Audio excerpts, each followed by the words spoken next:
Okay, so over the weekend that just went by, we had our offline regionals here in Brisbane, and it was a lot of fun. I've already done the top 8 video for that, which you can watch. Hopefully this video will recommend it to you, or you can just go and have a look elsewhere. But a significant portion of my locals made top 16, and instead of me just yapping and showing you their deck lists, which some of them are pretty damn cool, I decided instead that I would let them talk about their own deck lists of their own volition and how they got where they were, the matchups, what they enjoyed about the deck, and why they wanted to take it to a regionals of all things. So without further ado, from 7th through to 16th, here's the lists. Hello, how's it going? Dane's asked me to do a quick overview of the deck I played at the regionals on the weekend. I played Machine with version 2 DM Vademon. Sometimes I like to pretend it's not a Machine deck, it's a Vademon deck, but obviously sometimes you just win with Machine. So the sort of game plan, without going into everything, is it's a control deck. You're trying to control your opponent's Digimon, their resources, what they can do the next turn, bouncing tamers, leaving them one memory, trying to really restrict what they can do while you just sort of build up until you can kill them, essentially. It's nice to play, it's fun, in a format where most decks are usually pretty aggressive, trying to kill on turn 3 or 4. It's cool to play a deck that's like, hey, we're slowing the game down a little bit again, and we're going to play some control game plan. I was a bit umming and ahhing initially what I was going to play. I was thinking of playing Magneticdramon or Growloop because they're probably the two strongest decks at the moment, but I ended up winning a winner box with DM the night before, so I guess I was like, hey, maybe that's a sign. I'll see how I go on the weekend. My matchups, for the most part, were really good. Puppets is pretty easy. Machine, they were playing more of like a black tamer based Machine, which again, I was able to bounce their tamers, leaving them with not much to work with. Purple Hybrid, unfortunately, I took a loss there. Ended up bricking in 2 of my lost games. It's usually a pretty easy matchup. Unfortunately, you can't just always get Vademon straight away when there's a 4 of, and your only way to really search for it is to draw it with youth or meat, so you can't always guarantee that. Virus Imp is a little tricky, but I ended up getting there just by bottom decking their level 5s over and over again, so they didn't really have much to play out from trash. It was a bit touch and go there. I think I ended up like surviving like all the Wormmons essentially, but they just could never make like a really good stack because they never had a good level 5 in the bin. Magna X was pretty easy. You just got redirect and blocker, and with File Island I can make myself like 20k, so like they just couldn't get through to like get unsuspends, so they didn't really have a good way to deal with me. Same with Royal Knights, I just kept bouncing their stuff back to hand, both Tamers and Omekamons, so they were never having an Omekamon in underneath their Drazzle, so without that they're pretty cooked, and I could just stall out the game until I had like 2 machines to go for game and just push through. The first game was a little touching, like the only hard part was in the first game I hit the option to play out an Omekamon like on the exact security that you have to hit it on to like go into Omni-X, but even then I had 2 machines. I think they just protected through the bounce and bottom deck, and then I ended up just digivolving it with Vegemon or something like that and just like killing next turn. My final game, Growloop, on the top table, it was sort of close, sort of not close. Game 1 I won pretty dominating just with Black or Grey, because it's really nice to see that against that deck. They can't really out it, so that's just a extra block every turn. The other 2 games I kind of just didn't really see the stack I wanted to see in terms of like stopping their aggression. One game I ended up having to do Metal Tyrannomon, swung through something, pierced through and hit a training, unfortunately, which sucked because it gave him like 2 more extra resources to work with for the turn, which really, I guess, just made it easy for them to finish me off. And then the other game, they did swing through a couple of times and they just hit non-Digimon, which I really needed to tuck under Machine to just give it an extra layer of protection. So I was on a single layer of protection on my Machine by the time I went into it, which they were able to go through with Superior Mode, unfortunately. Whereas if I had a Digimon to tuck, I would have at least been able to survive 2 swings into it, and then that may have stopped the aggression. I don't know. Like, there was definitely a potential that I could try and slow them down or like win the following turn. But yeah, we didn't really get to find that out, unfortunately. But that's the breaks with decks like Growloop. They're just super aggressive, so sometimes you just have to try your best and see if you can get the cards straight away. Otherwise, you lose. Yeah, it was a fun day overall. Fifth, I'm obviously very happy with. Could have been almost first or second, but them's the breaks sometimes. Yeah, general weakness against the deck is probably decks that don't care about playing tamers, so usually just purple decks who have most of their engine built into their Digimon and like what they play out, so kind of stuff that you can't control until the turn that they push out. If I was to change anything about the deck, I maybe would go to 2 Black War Grey Aces. The Blitz Grey didn't come up too much. I think I held it as an ace a couple of times, didn't end up having to use it. And the cute little play of like unsuspending Metal Mamamon and then using Blitz to swing for game, or like telling Machine to swing for game, didn't come up ever. Like, I've definitely done it before at locals, but generally speaking, by the time I was winning most of my games, it was like already like a complete like wash by that point. Like, I could have swung with anything to win. So I didn't really need the cute play. So maybe just having more control and a sort of a stronger ace might have been better there. Yeah, otherwise interesting to see where this deck goes into the next set. I think there might be some more things that we'll struggle with, so I have to test, see how it goes, but it's honestly, it's a really fun deck to play, and I'd recommend it. And if anyone has any questions, feel free to jump in the Discord. I'm pretty active in Dane's Discord. Happy to answer any questions about DM or otherwise. Okay, peace. Hello, my name is Caleb, or if you're in the Digi Dane Discord server, you may know me as Helix. And today I'm here to talk about the deck that I brought to the Brisbane Regionals and got 7th with, Rocks. So first I just want to give a little bit of a quick background of my history with the deck. I started playing this deck in EX8 in January, and it wasn't a deck that I expected to enjoy as much as I did. This deck has a lot of unique elements to it. The source, trashing, and recovery creates a unique resource management that there isn't really an analog to in other decks, and it also heavily features Digivolve, which is one of my favorite mechanics in the game. And so because of this reason and others, I decided to bring the deck to Nationals, and I ended up placing just outside the bubble on 33rd, which was a bit of a disheartening result for me. I thought that I could have done a lot better, but yeah, it just didn't go my way. So when they announced that this deck was going to get more support in EX10, I knew that I wanted to bring it to a Regionals.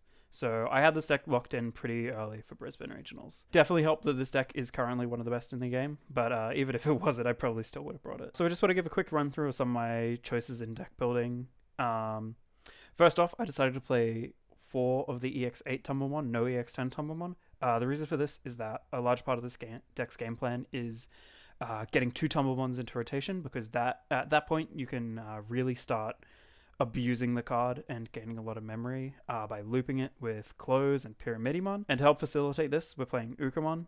I'm choosing to only play 3 Ukamon because in my opinion, the card is a very, very bad draw after the first turn. It's just pretty much dead. You lose so much momentum putting Ukamon and raising instead of a Sunnerizamon after that first raise.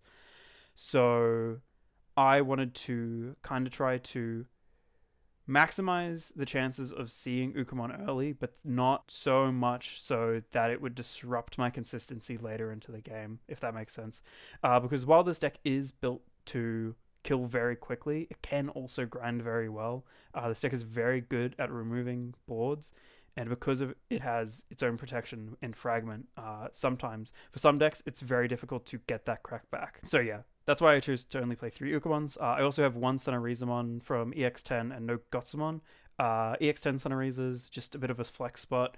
Sometimes it comes up, you're just a little bit short on sources, you need like 2 more, and Sunnerizar can push you over the line to get a kill when your opponent's not expecting it. No Gotsumons, I don't think the deck really needs it, and I wanted to maximize Sunnerizars to warp with Proganamon over. I am playing the EX10 Landramon at 2 for the blocker because I'm not playing Gotsumon. It's just a nice kind of break in case of emergency card, where if you're kind of low on security and your opponent's setting up for a big turn next turn, you can go into Landramon, get blocker on your stack, and then you've got a little bit of defense to stall out the game if you're not quite at the point where you can kill. I knew that I wanted to play at least 2 of each of the EX8 and EX10 Landramons. I don't think it really matters which way you go with them. This is just the way that I chose to go with, because the EX10 Landramon is a bit more situational in my opinion, and getting those free closes can be really helpful. And then the other tech choice that I have in this deck is I've got Metallicdramon, which frankly in my opinion is a very degenerate card and probably needs to be hit at some point. If not now, then in the future, because I can see this card becoming very abusable, like it is in this deck. Basically, this card is here for when you're in a position where you're just short of the memory that you need to kill your opponent with Magneticdramon, or if you haven't done the required damage to set up for the big kill turn with Magneticdramon. If you don't know, this deck, the game plan for this deck pretty much is to get 1 damage on your opponent to put them down to 4 security, because from 4 security, Magneticdramon can just kill your opponent in one go. So sometimes you're just not in position, either if you didn't see Ukamon, or if your opponent's recovered, or if you just don't have the memory to get into a Magneticdramon and keep turn. You just need a little bit more, you just need like 1 more turn, and that's what Metallicdramon's here. It just stops every deck from playing. It's also really good into the mirror, because there isn't really a way to stop Magneticdramon from killing your stack, even if you can stop them from killing you. But Metallicdramon just says you don't get to play for a turn, and so that's why I chose to play in the slot. It's also really good against Omni. It's good against like every deck, to be honest, except for like Royal Knights. So yeah, it's just really flexible card, really degenerate card, just pretty much wins the game most of the time that you get it down. The other decision that I chose to, the 2 more decisions I decided to make. The first was splitting 3 and 3 on Unique Emblem and Trainings. Unique Emblem is a very powerful card, but the thing is you need to see it really with a Searcher, Sun Eraser, or a Close, or else you don't get value off of it, or at least you don't get good value off of it. And so for that reason, it can become bricky at 4 copies. Which is why I instead decided to have 3 trainings, because trainings are just always good. You're always going to get values of training. They're going to help you find the pieces that you're missing and give you memory on a follow-up turn. And then the final choice that I made in deck building was to go 3-2-2 split on Tamers. In my opinion, this is the one thing I would have changed on my deck in retrospect. The EX10 Close is a good card, but when it's the only Tamer that you see, it becomes very difficult to do your full combo. There were games that I lost at the event because that was the only tamer I saw, and I just didn't have enough memory or enough cycle of Tumblemons to push all the way and kill my opponent with Magnetic. So the only change that I would have made to this list is I would have swapped out one of the EX10 Close for either another memory set or another promo. I don't think that the memory setter is super great to see in multiples. Which is why I would probably lean toward a 3rd copy of the promo close, personally. But it's preference. So that's like very short breakdown on my deck. I really hope that if you haven't given Rocks a try, like have a go at it. I think this is a really unique and fun deck, even if at the moment it's a little bit overpowered. But yeah, that's all from me. Thank you for watching, and shout out to everyone else from our locals who managed to crack the top 16. I'm really proud of everyone. Bye. Hello everybody, I'm Clara, also known as Kuriko. I played Bagra Army at the Brisbane Regional. It was my first ever Digimon Regional, which was really fun. I had a great time, and I didn't perform too bad. Beat Digital Dane, so you know. Bagra Army has gone from complete dog shit to very playable thanks to EX10. Added just an incredible amount of really good cards. But the most interesting additions to my list, I think, are some things that people have been playing around with already. That being Tagiru, BT21, and King Shout, BT12. Really great cards. Tagiru gets purple Digimon underneath your tamers, and reduces Digivolution costs of Digimon with save in their text, which is really good, especially with 2Armon, because 2Armon digivolves over Diamon for 1, and with Tagiru it can be free. King Shout is just really good because it essentially lets you play out a tamer and get a body at the same time. Its on deletion is also not a liability because it can slot a purple Digimon under one of your tamers from your trash and saves itself as well. So you don't really have to worry too much about it being a red card. In fact, it being a red card is really good because I have another funny little tech option, which is Crimson Blaze. It's really good against a lot of decks currently. Very fun to play against Omnimon, which sadly I lost to in my last game in the regionals. I didn't see any of my Uamanos, and in this deck, Uamano is kind of your key to playing the game at all. So if you don't see you're going to have a lot harder time getting set up and getting into the game. Crimson Blaze, thanks to the fact that I'm playing 2 Targarus and 3 King Shouts, can really slow down your opponents. Very good against Omnimon, for example, shuts down their Nokias for a turn, kind of hobbles them a bit, and also is really good against Gankumon. Which likes to flood the board with very small bodies, and can kind of just clear them out and ignore the Gankumon protection effect. So yeah, just some fun tech options. I know there's been competitive lists with them flying around, but my deck's sort of leaning a bit more into traditional Bagramon, with a few more Bagramon cards rather than full on going into the Hunters cards. I also played Dane. In hindsight, I probably would have played another Targaru, specifically I think the BT12 one, which is a memory setter and has the same secondary effect as BT21 Targaru. That's because you can play it with Shoutmon. But Dane lets Composites and Twilights digicross from Under Tamers and in your trash, and Darkness Bagra is a Composite, and Dark Knight is a Twilight. So they work out relatively well. It wasn't really a liability, but consistency-wise, it's not great. My hardest matchup of the day was Crossheart. Believe it or not, the deck doesn't really care about a lot of your removal. All of your removal, actually, if you're playing Bagra Army. And it's also much faster than you, and can just turbo out Tamers non-stop. And it also has a card that can annihilate your Darkness Bagramon stack if you decide to go down that road to try not to lose the game. I believe it's Shoutmon X7 Superior Mode BT21, strips your sources, bottom decks your card. It's really crazy. It was honestly my hardest matchup. But yeah, other than that, really fun deck. I really enjoyed my time playing it, and had a great time at the regionals. Yeah, so thank you. Alright, so my deck list coming in at 12th with ShineGreymon. First off, up at the top left, you'll notice I only have 46 slots. Digital Gate Open doesn't exist yet on DCGO, so bear with me. But this was kind of a last-minute pivot for me in a sense. I had been practicing it a whole bunch had my little obsession with DGO anyway, and going into the event, I really didn't feel so comfortable on this that it gave me the ability to play with the actual nicest ShineGrey from my Ultimate Cup when I came 4th.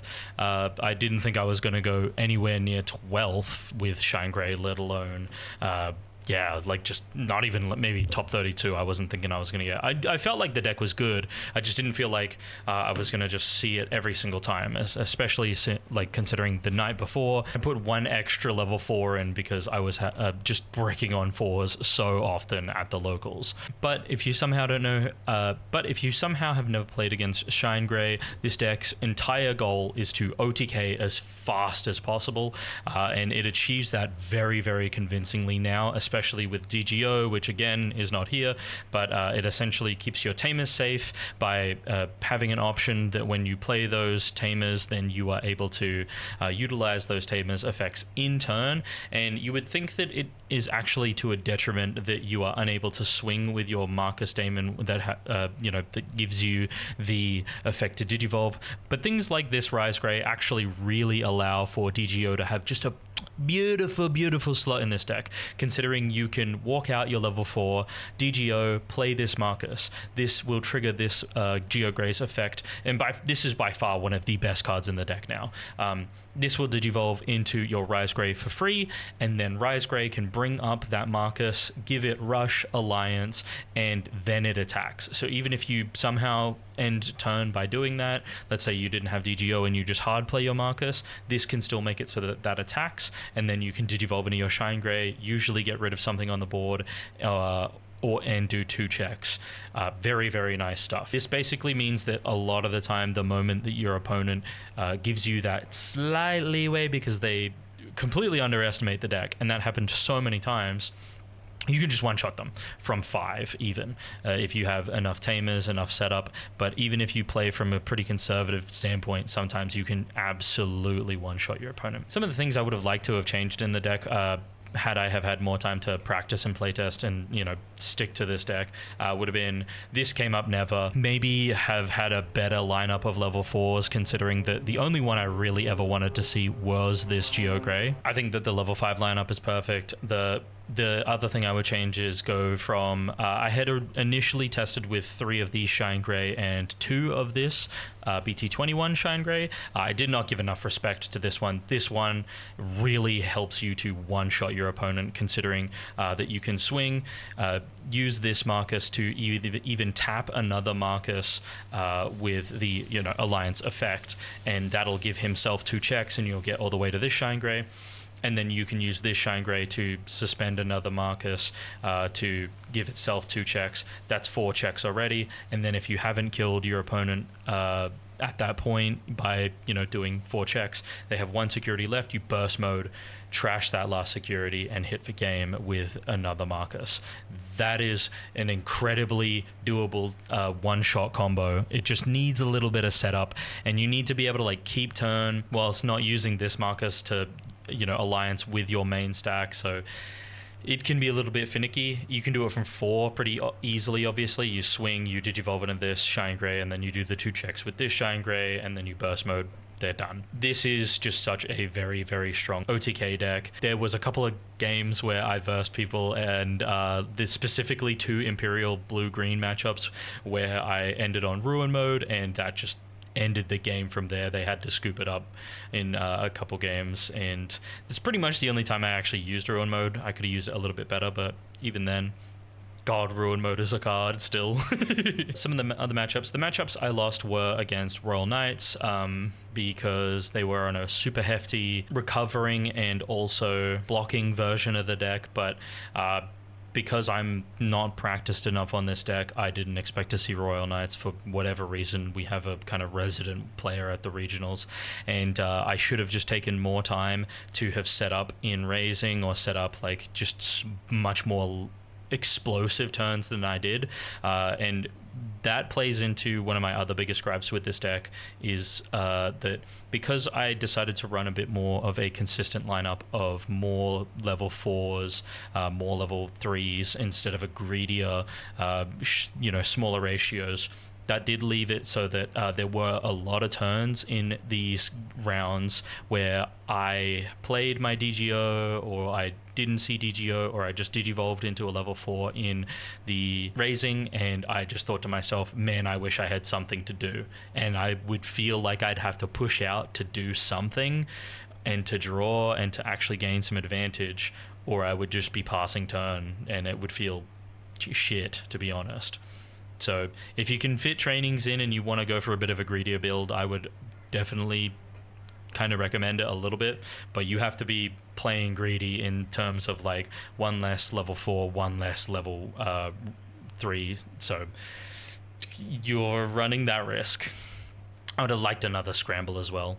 But I played against Royal Knights, and that was my first loss in round 2, I think. And then my other loss was against Declan at the end of the event on my last round, after I had done this insane God run, and he was on Gilgrow Rush, and I was just stressing the whole time, because even though I think this deck is extremely strong, I don't quite think that it can keep up with Gilgrow Rush all the time.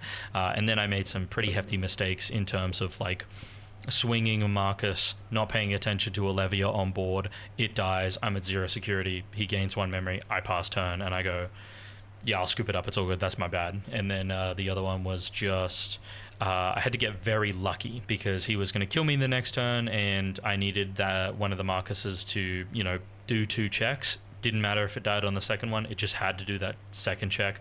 Died first check to a Levia. It is what it is. We're both playing the longest 4-turn game of our lives because we're sitting there stressing, like, can he kill me next turn? No. I got 1 more turn. And you're sitting there and you're thinking and you're just hoping your opponent can't one-shot you. And that's kind of both ends of the coin, even though, we played for maybe, I think, like 30 minutes in total. It's like 5 turns. It's crazy. But yeah, Shine Grey has way more in terms of legs than it has any right to, and still a viable threat in the current day, considering that every deck just wants to one-shot at the moment. Let's add another one to the mix. Hey guys, this is Gary. I came 14th in the recent Brisbane Regionals. I ran the Cyborg version of Machinedramon. It's one of my favorite decks. I started playing Digimon and I opened a few EX1 boxes when I first started, and I hit into the Machinedramons, and my friend said, oh, you can try the deck and see how you feel.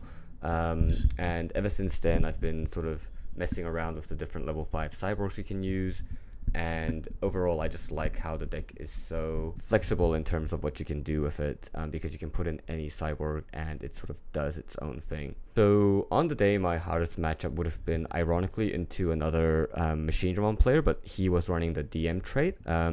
So he's actually one of my friends at locals, and just before the day we were sort of bouncing ideas off of each other, and he did sort of say that he felt that his build does directly mess with my version of Machinedramon, and the main reason for that was he was running Vademon, which when digivolving or when attacking once per turn, he would de-digivolve 1 Digimon on my side of the field, but also bounce a tamer to my hand. And yeah, I felt that was a very hard matchup. So because whenever he would digivolve or attack and pass turn, he would make sure he's bouncing, for example, the memory setter 1 if I had one on field, and then he would also pass me to 1 or 2 memories, so that if I did play another tamer, that's the only tamer I get to play, and therefore every time I pass turn to him, the tamer would come back to my hand. So Machinedramon without tamers on the field is very weak. So that is one of the main weaknesses of the deck. You do need to find out a way to sort of get out all your tamers for a cheap cost or some method. The only real method you might have is the Cyberdramon Ace, which I do run 1 off for that very same reason. But other than that, it is a very big weakness in Machinedramon overall. Other than that, the strengths, you have so many different ways you can power up the Machinedramon, and with the new DM stuff, you can have so much protection. You can get up to 3 layers of protection, and Machinedramon does not leave the field. You can even prevent de-digivolving with the Metal Tyrannomon as well, so that does keep you safe for a turn. The strongest thing about it is you can almost do an OTK where you would swing with all the security plus 1 inherits, with the Megadramon underneath it, and once the attack finishes, you use the Megadramon's inherit to unsuspend and attempt to delete Machinedramon, and to prevent that deletion, you would sort of remove the stacks. The ones that ideally you would want to remove are the Megadramon and maybe 1 other Sec plus 1. That way when you go into Chaosdramon or Chaosdramon X, you do get to slot that under to swing again, to then unsuspend again, and therefore get your OTK. Oblivionmon is very key to this as well, because you do prevent any redirects from the swing from Machinedramon. So that was some of the funny interactions I had where I would attempt to swing. Some people would blast Evo into like a blocker or something of the sort, or even just have blocker on the field or digivolve their way up into a blocker to prevent me from doing the swing. But with the Machinedramon, when attacking, I can slot under the Oblivionmon if I need to, if it wasn't in the stack, and that would prevent the blocking effect and just swing into security. So I would say that was sort of one of the funnier interactions I had in the day. Other than that, I would say the what I could have done better was maybe slot in another Andromon. I felt that I only needed one, but on the day it sort of became a point where I was never really unsuspended or didn't have the need to unsuspend because I didn't have a blocker on my Machinedramon stack. Because I had enough analog man on the field to the BT11 one to redirect into my Machinedramon. But I definitely think having the additional blocker effect did help, or would have helped in a lot of scenarios where I could have just done a blocker and then redirect the attack with the Machinedramon. And maybe I would also take out the promo Uko, just because I don't think I got a lot of value out of it. Maybe I would have put in another Gabumon or something like a purple level 3 just to get that additional draw, and also just crash into security to proc the Demi-Mirror effects. But yeah, I think that's all from me, and hopefully Dane can take it from here. Hey guys, shout out to Digi Dane and the 5 other lads that came to come top 16 Brisbane regionals with me. It was my first regionals. I thought I was just going to get ragdolled by Omnimon and Magnetic like all day. And then I won't go too much into the deck profile because it is Imperial. You've seen it 1,000 times. I will say just some one-offs that I chose, like the Virus Fighter. Like if you're versing Virus Imperial, it's auto win. I did have one matchup where I went into it to kill their stack. They couldn't partition. I just won from there. They lost everything. And then it is pretty good against some other decks, like hybrids won't be able to play out their tamers and stuff like that. We got starter deck Dragon Mode. If you Primogenitor into it, spit the guys out DNA, you get the memory back.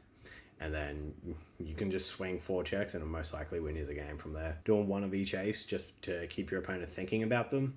The fighter mode is good, but it does have the overflow risk. I do think the paladin like kind of sucks, but you can Primogenitor into it for 3 memory and win some games that way if you need to. Got Ice Wall, Hammer Spark, blue deck. You have to play these.